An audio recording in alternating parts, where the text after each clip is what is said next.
nti newankubadde ffe nga NUP bwe mukimanyi tuli mu kukungubaga olwamu naffe Marion gwe tugenda kuba tusabira akawungezi ka leero naye era tuli basanyufu nti protest vote tugitandise olunaku olwaleero nga tunona empapula zino ze tugenda okukozesa okufuna signatures mu ggwanga lyonna okusobola okunominatinga president waffe ow'ekitiibwa Kyagulanyi Ssentamu Robert.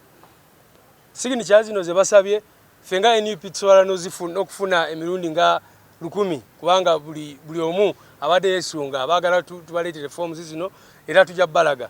Abamu tugenda zireeta mu lwatu ng'ensi eraba, awalala tugenda kukozesa rubber dub style okulaba nga forms zino zibatuukako kubanga tumanyi zonna singa tuzireeta bwe tutyo bayinza okukola kye bakola luli bwe ba raidinga oba bwe balumbagana ekitebe kyaffe ne bazitwala ze twali tukungaanyiza ne batwala ssente engoye ze basangayo za NUP n'ebirala byonna byonna era katusuubire abebyokwerinda si enteekateeka gye balina era okuddamu okubba signatures z'abantu baffe ze bajja kubanga batuwadde. So buli omu bw'olaba signature forms zino nga zikutuukako signinga as long as olabawo erinnya waggulu Kyagulanyi Ssentamu Robert ne National Unity Platform. So tusimbudde protest vote etandikira wano oba akalulu k'okwekalakaasa nga bwe tuze tubagamba si ka kinyumo wabula twagala kukyusa ensi yaffe tusobole okuleetawo Uganda empya kati gwe mulamwa gwe tuliko gwe tugenda nako mu kulonda okwa bonna. Webale nnyo.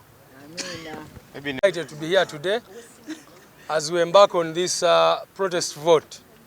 That is our strategy.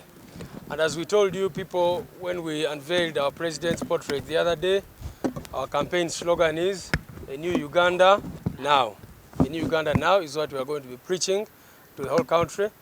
We are glad that this morning we've picked forms for our president, Kyagulanyi Ssentamu Robert, who is definitely the man who we have trusted as the people of Uganda to usher us into a new Uganda, which we've been talking about. And we call upon the people of Uganda to join this cause. The last time you joined us massively, they rigged, they did all sorts of things, but we have come with new energy to continue this struggle and push it forward. This process has started and you can see all of us are here excited to go on the front line to collect signatures, to go out there and campaign and to ensure that our president ultimately gets the victory that the people of Uganda will have given him.